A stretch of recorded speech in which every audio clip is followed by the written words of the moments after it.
Hello friends, soil academy में आपका स्वागत है। दोस्तों, आज की इस वीडियो में हम लोग डीएलएड फर्स्ट सेमेस्टर के सोशल साइंस के जितने बचे हुए बहुविकल्पीय प्रश्न थे उनको इस वीडियो के माध्यम से कवर करेंगे।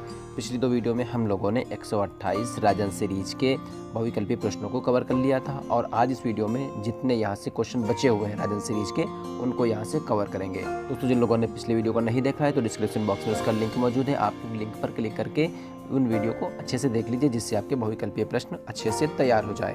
तो दोस्तों, यहाँ से शुरू करते हैं आज की इस वीडियो को। और वीडियो शुरू करने से पहले दोस्तों, जिन लोगों ने अभी तक हमारे चैनल सोयल अकेडमी को सब्सक्राइब नहीं किया, चैनल को जरूर सब्सक्राइब कर लें, बेल आइकन को प्रेस कर लें जिससे हमारी वीडियो की नोटिफिकेशन आपको सबसे पहले पहुंचे। दोस्तों, वीडियो को लाइक और अपने दोस्तों में ज़्यादा से ज़्यादा शेयर करें। तो दोस्तों, यहाँ से शुरू करेंगे आज की इस वीडियो को और जानेंगे कि आज के हमारे बहुविकल्पीय प्रश्न कौन कौन से होने वाले हैं। तो दोस्तों, वीडियो को बिना स्किप किए हुए एंड तक ज़रूर देखिए।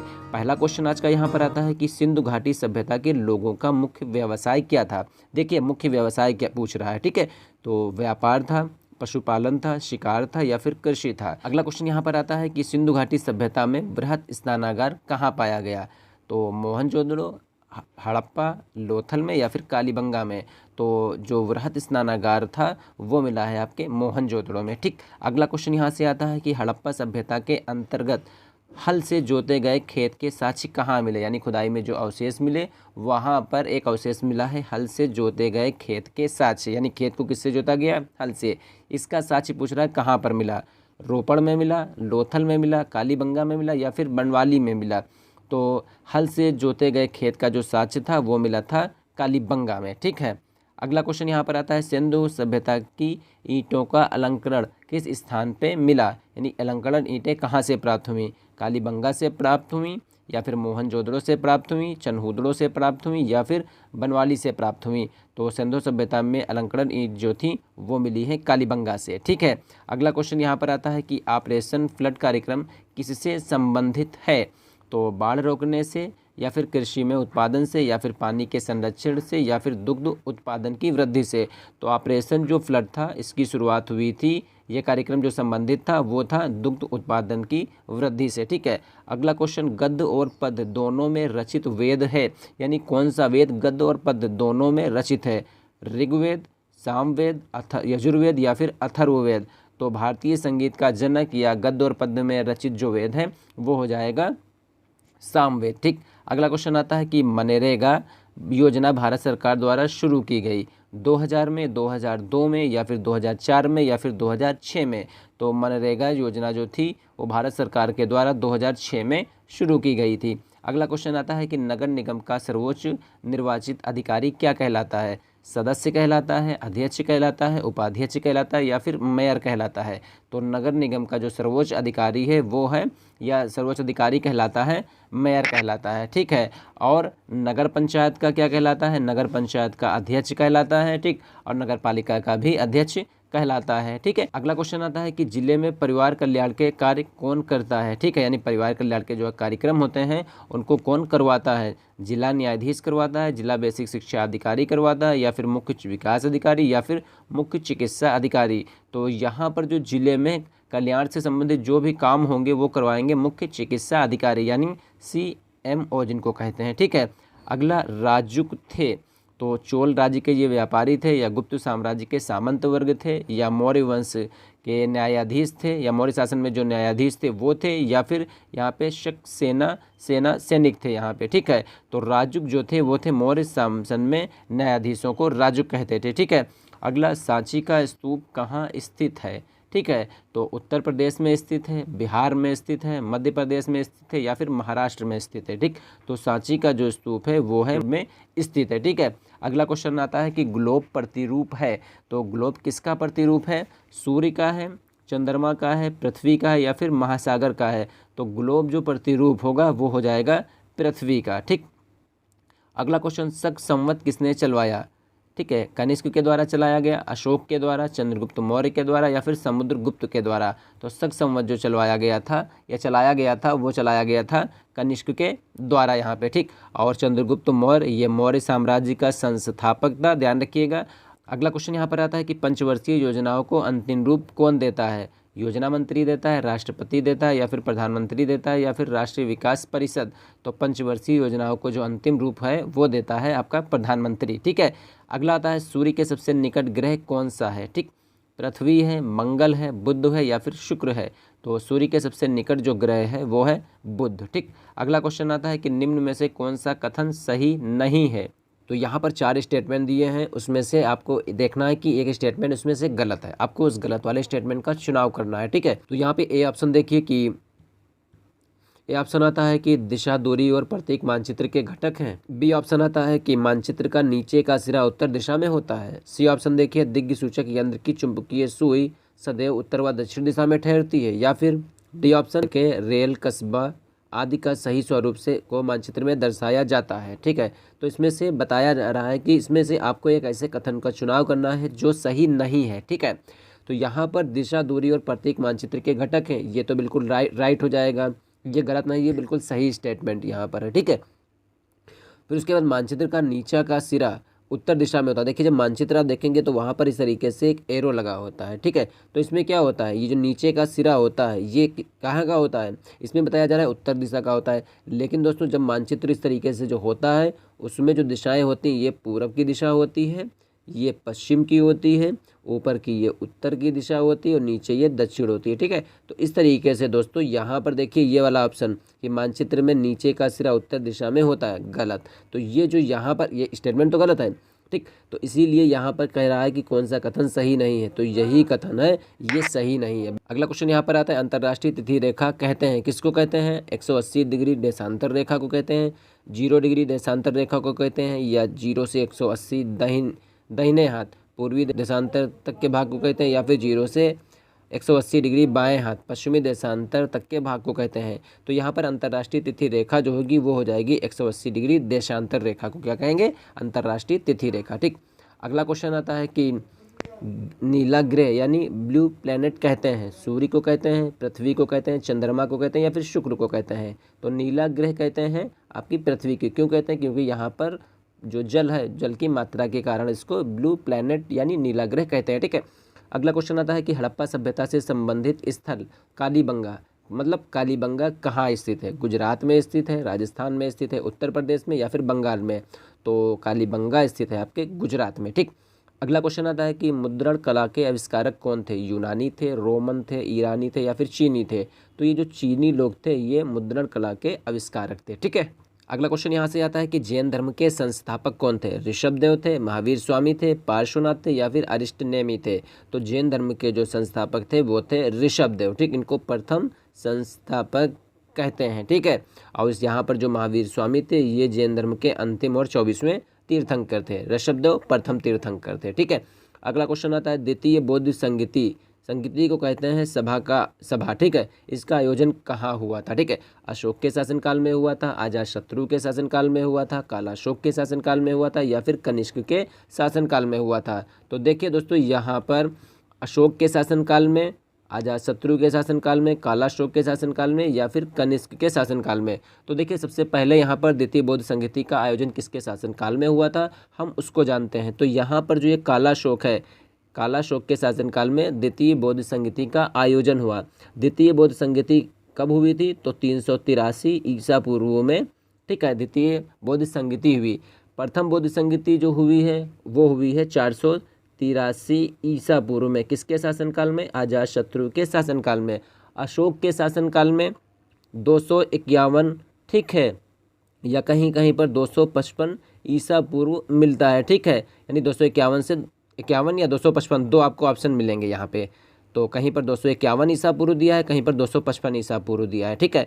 तो यानी 251 ईसा पूर्व में अशोक के शासनकाल में तृतीय बौद्ध संगीति का आयोजन हुआ, और चतुर्थ बौद्ध संगीति का जो आयोजन हुआ था वो हुआ था कनिष्क के शासनकाल में, ये प्रथम शताब्दी में हुआ। अब देखिए क्वेश्चन बहुत से यहाँ से रिपीटेड होते हैं, बहुत से बनते हैं। ठीक है। कि किसके शासनकाल में बौद्ध संगीति का आयोजन हुआ, स्थान क्या था यहाँ पे। ठीक है। कभी कभी स्थान पूछता है, और स्थान के बाद कभी कभी पूछता है शासक पूछता है। ठीक।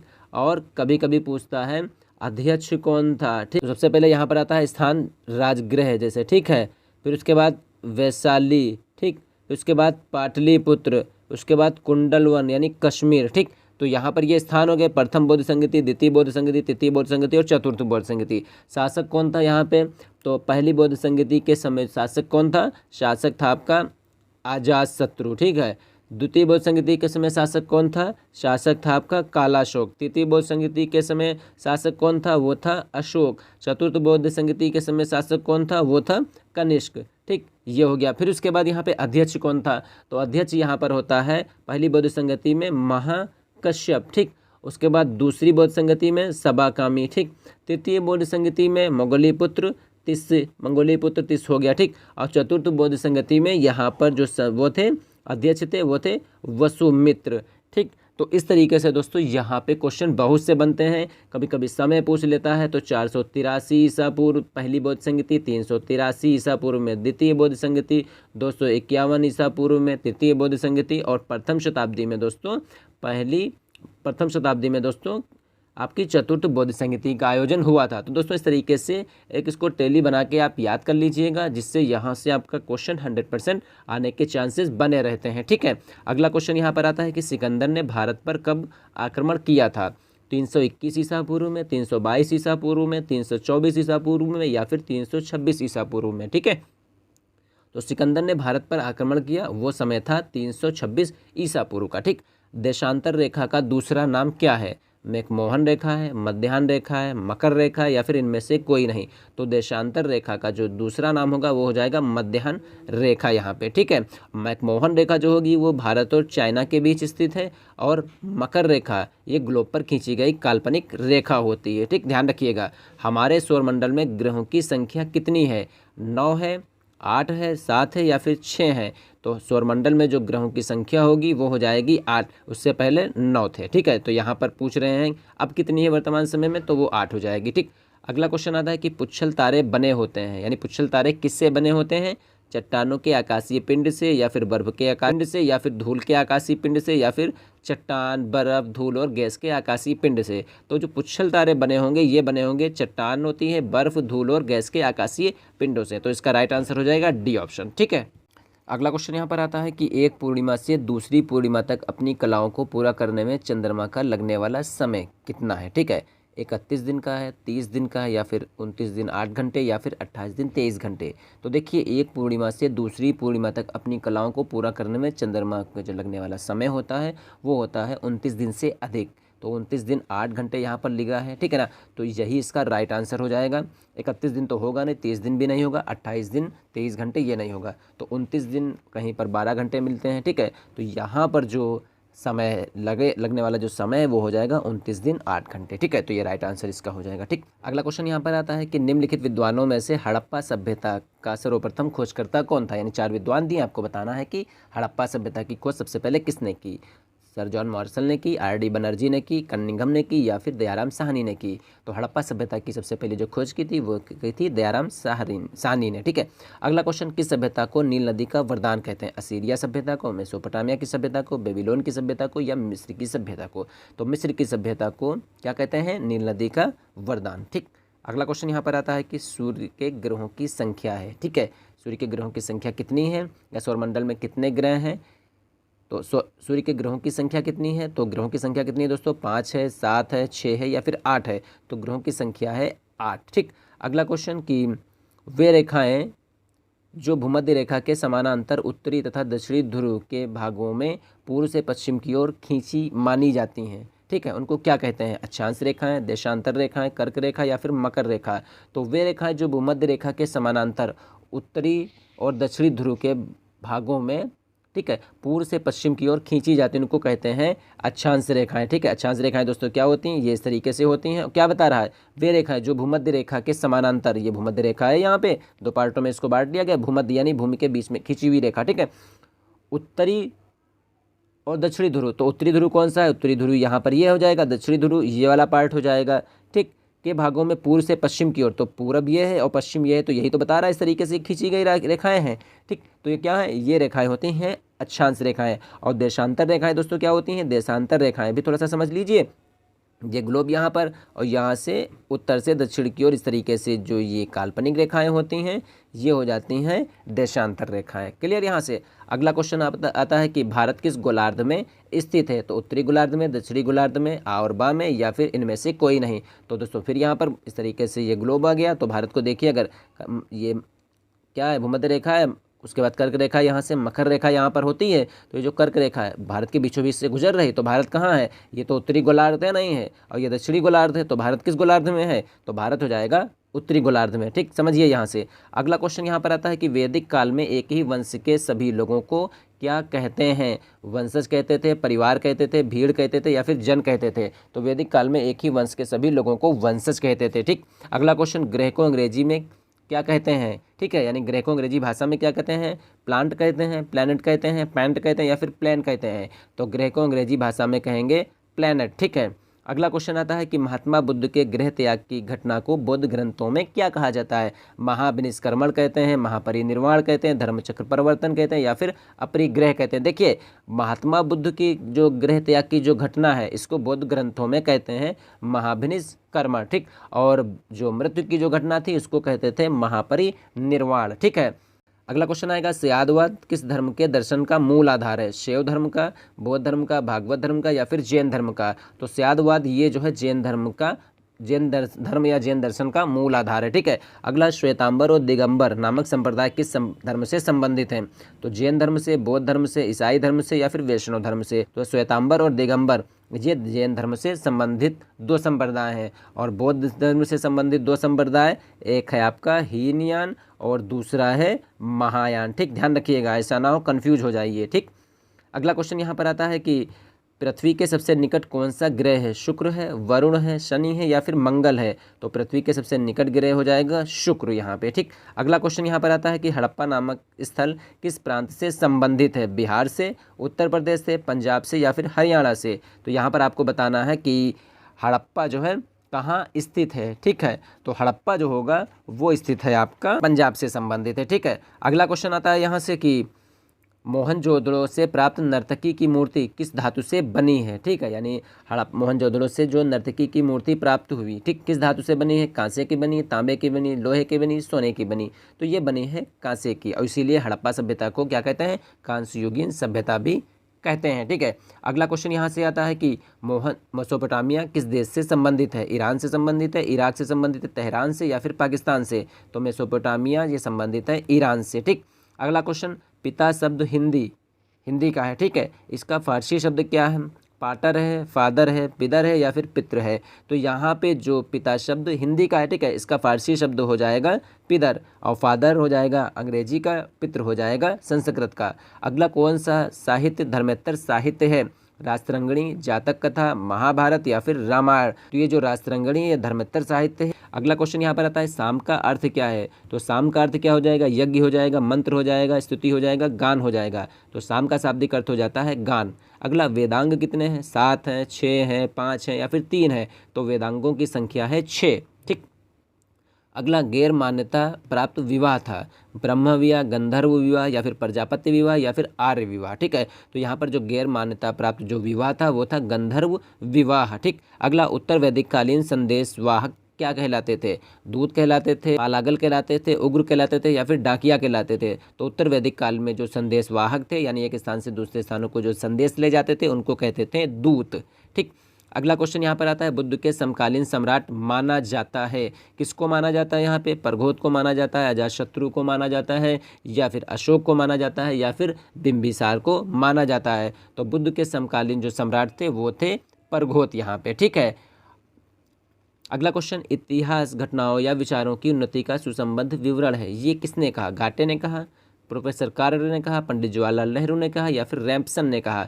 तो इतिहास घटनाओं या विचारों की उन्नति का सुसंबद्ध विवरण है, ये रैम्पसन ने कहा। अगला क्वेश्चन यहाँ पर आता है कि पुरापाषाण काल की महत्वपूर्ण उपलब्धि क्या थी? पहिए का आविष्कार, आग की खोज, कृषि का प्रारंभ, या फिर स्थायी जीवन की शुरुआत? तो पुरापाषाण काल की जो महत्वपूर्ण उपलब्धि थी वो थी आग की खोज। पहिए का आविष्कार नवपाषाण काल में हुआ। ठीक। कृषि का आविष्कार नवपाषाण काल में, नवीन स्थायी जीवन की जो शुरुआत हुई थी वो भी नवपाषाण काल में हुई थी यहाँ पे। ठीक। अगला क्वेश्चन आता है कि पहिए का आविष्कार हुआ था नवपाषाण काल में, मध्य पाषाण काल में, पुरा पाषाण काल में या फिर ताम्र पाषाण काल में। ठीक, तो पहिए का आविष्कार हुआ नवपाषाण काल में। अगला क्वेश्चन यहाँ पर फिर हमारा आता है कि महापाषाण काल से तात्पर्य है। ठीक, तो धार्मिक अनुष्ठान से या फिर उपकरणों से या फिर पर्वत श्रृंखला से या फिर समाधियों से। ठीक है, तो महापाषाण काल होता क्या है, तो ये बड़े बड़े जो वो होते हैं प्रागैतिहासिक पत्थर, ठीक है, तो ये होते हैं महापाषाण। ठीक, तो जिसका प्रयोग क्या होता है, इनको जो है कभी कभी ये जो पत्थर होते हैं बड़े बड़े, इनको सिंगल या फिर इनको मिलाकर क्या किया जाता है, किसी स्मारक को बनाया जाता है। ठीक, तो यहाँ पर ये धार्मिक अनुष्ठान तो होगा नहीं, उपकरणों से भी नहीं संबंधित होगा, पर्वत श्रृंखला से भी नहीं संबंधित होगा, पर्वत श्रृंखला या फिर समाधि। तो यहाँ पर देखिए 4 ऑप्शन दिए हुए हैं, धार्मिक अनुष्ठान दिया है, उपकरण दिया है, पर्वत श्रृंखला दिया या फिर समाधियाँ दी हैं। तो ऐसे मान के चलिए महापाषाण काल से जो तात्पर्य हो जाएगा वो समाधियों से हो जाएगा, क्योंकि बहुत सी जो समाधियाँ बनाई गई हैं वो पत्थरों को मिलाकर बनाई गई हैं। ठीक है, पर्वत श्रृंखला भी हो सकता है। ठीक, कि पाषाण जो होगा, बड़े बड़े जो पत्थर होंगे वो पूरा श्रृंखला के हो जाएंगे। ठीक है, तो कभी कभी क्वेश्चन इस तरीके से कंफ्यूजन वाले, धार्मिक अनुष्ठान और उपकरण तो होगा ही नहीं यहाँ पे। ठीक, अगला क्वेश्चन यहाँ पर आता है कि सिंधु सभ्यता के घर किससे बनाए जाते थे, ईंट से बनते थे, बांस से बनते थे, पत्थर से बनते थे या फिर लकड़ी से बनते थे। तो सिंधु सभ्यता के जो घर बनाए गए हैं वो बनाए गए हैं ईंटों से, कहीं पर कच्ची ईंट और कहीं पर पक्की ईंटों से बनाए गए हैं। ठीक है, अगला मोहनजोदड़ो की सबसे बड़ी इमारत पुरोहितवास, स्नानागार, अन्नागार या फिर विद्यालय भवन। तो मोहनजोदड़ो की जो सबसे बड़ी इमारत होगी वो हो जाएगी स्नानागार। अगला क्वेश्चन आता है चंद्र ग्रहण की घटना होती है पूर्णिमा को, अमावस्या को, ए और बी दोनों, यानी पूर्णिमा और अमावस्या को, या इनमें से कोई नहीं। तो चंद्र ग्रहण की जो घटना होती है वो होती है पूर्णिमा को। ठीक, अगला सूर्य ग्रहण की घटना कब होती है, अमावस्या को, पूर्णिमा को।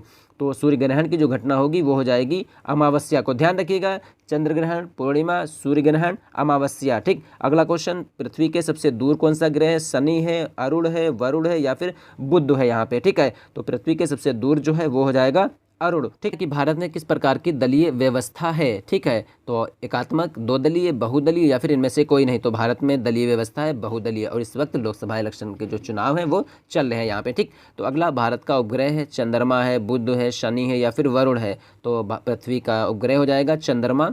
अगला क्वेश्चन, सबसे बड़ा ग्रह कौन सा है, बृहस्पति है, शुक्र है, मंगल है या फिर शनि है। तो सबसे बड़ा जो ग्रह हो जाएगा वो हो जाएगा बृहस्पति। अगला क्वेश्चन यहाँ पर आता है, हड़प्पा सभ्यता के रहने वाले थे, कौन थे, ग्रामीण थे या फिर शहरी थे या फिर खानाबदोश जीवन या फिर जनजातीय। तो हड़प्पा सभ्यता के जो रहने वाले लोग थे वो थे शहरी। ठीक, अगला क्वेश्चन यहाँ पर आता है कि पृथ्वी पर दिन और रात होने का क्या कारण है।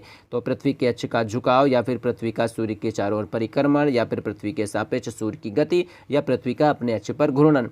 तो यहाँ पर जो पृथ्वी का अपने अक्ष पर घूर्णन है इसके कारण क्या होता है, दिन और रात होती हैं। ठीक, अगला क्वेश्चन आता है कि 0 डिग्री अक्षांश को क्या कहते हैं, भूमध्य रेखा कहते हैं, कर्क रेखा कहते हैं, मकर रेखा या फिर आर्कटिक रेखा। ठीक, तो 0 यानी 0 डिग्री जो अक्षांश होगा उसको कहेंगे भूमध्य रेखा यहाँ पे। ठीक, अगला क्वेश्चन आता है, भूमध्य रेखा पर सूर्य की किरणें कब सीधी पड़ती हैं, 23 सितंबर को, 21 मार्च को, 21 जून को या फिर 22 दिसंबर को। ठीक है, तो भूमध्य रेखा पर सूर्य की किरणें सीधी कब पड़ती हैं, 21 जून को। ठीक है, अगला क्वेश्चन यहाँ पर आता है, ग्राम पंचायत के सदस्य चुने जाते हैं। ठीक, 2 वर्ष के लिए, 5 वर्ष के लिए, 7 वर्ष के लिए या फिर 10 वर्ष के लिए। तो ग्राम पंचायत के जो सदस्य होंगे वो चुने जाएंगे 5 वर्ष के लिए। अगला क्वेश्चन आता है, ऋग्वेद में अयस शब्द का प्रयोग हुआ है। ध्यान रखिएगा, अयस शब्द का प्रयोग सोने के अर्थ में, चांदी के अर्थ में, तांबे के अर्थ में या फिर लोहे के अर्थ में। तो अयस शब्द का जो प्रयोग हुआ है वो होगा लोहे के अर्थ में। ठीक, अगला क्वेश्चन आता है, अभिधम्म पिटक किस बौद्ध संगीति में संकलित किया गया, प्रथम बौद्ध संगीति, द्वितीय बौद्ध संगीति, तृतीय बौद्ध संगीति या फिर चतुर्थ बौद्ध संगीति। तो अभिधम्म पिटक जो था वो तृतीय बौद्ध संगीति में संकलित किया गया। ठीक, अगला क्वेश्चन आता है, सौरमंडल का मुखिया पृथ्वी, चंद्रमा, शनि या फिर सूर्य।